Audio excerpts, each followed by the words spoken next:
everyone, welcome to another DIY flower arranging session with me, Carrie from Flowers for Dreams. I'm going to be designing today in our mason jar arrangement, and we have a really pretty mix of purples. And look at this fun buddy. This is a Protea pincushion flower. It's so bright and cheerful. It's got this lovely shape to it, almost like reminds me of the sun, actually. A beautiful little sunburst. Excuse me. And it's in the leucadendron family. It typically grows in really arid areas.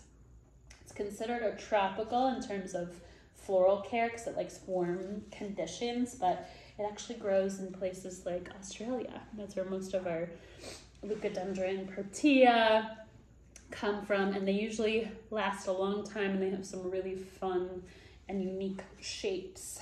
We also have this lovely pink Dianthus, hot pink Dianthus. It's in the Sweet William family. Some people just call this Sweet William. It's a beautiful summer flower. Your stem may look a little bit different. I have one really well endowed stem that I'm going to be working with. This is a flower that pollinators absolutely love. So if you can get a hold of the native phlox varieties that our pollinators love so much, it'll be a wonderful addition to your garden. I have these Matsumoto Asters. I'm such a fan of Asters. I love how cheerful they are. They're in the daisy family, and I'm really just a sucker for any kind of daisy flower.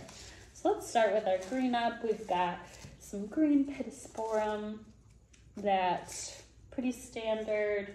I'll trim it up a little bit. I'm going to try to keep some of the height this time. So I'll trim off a couple short pieces from that center growth. And here we go.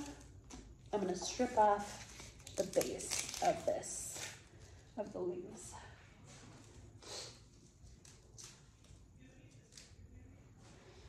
And then I'll take this longer piece that I have now and use that as the architecture of my arrangement. It has these nice notches that'll help to hold everything in place and create some structure, and it'll preserve a little bit of the natural shape.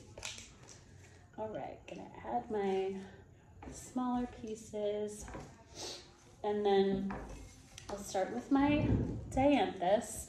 This kind of acts as a filler flower because it's got these really pretty full blooms, and I'll add those in. Add a little bit, turn.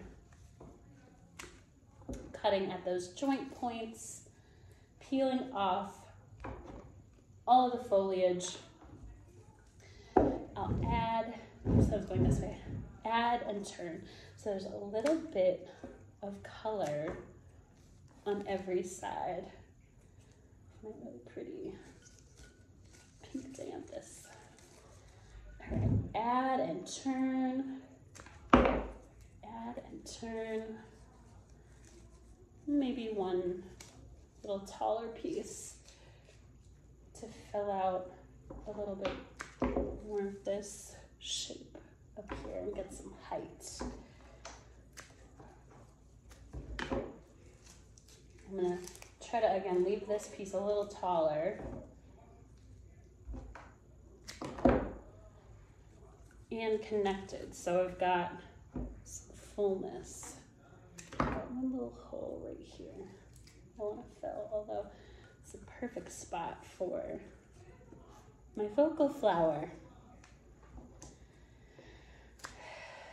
And then let's put our asters in next. These have cute little purple face, and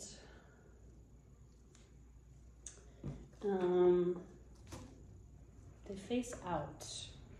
The head of the flower Usually has a little kind of a bend to it. Almost looks like a mini sunflower. So you want to face the eye of the flower facing out. Can add a little bit more, little pop of purple, kind of these majestic magenta and purple.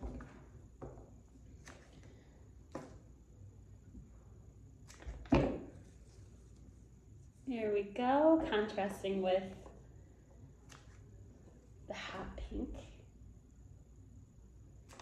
I'm just gonna spread these out throughout that center pink area. Oh, lovely. And then with my Pincushion Protea, I will strip off all the foliage. You can pull it off one piece by hand, or just pull the entire, your hands right down the stalk of the Protea. You'd think that these would dry well, but I found they're not really great for drying. King Protea usually do pretty well. Oh, there we go. Look at that, our purples, our magenta and purple contrasting with that beautiful hot yellow color. Wonderful. Look at that. All right, everybody, see you next week. Bye-bye.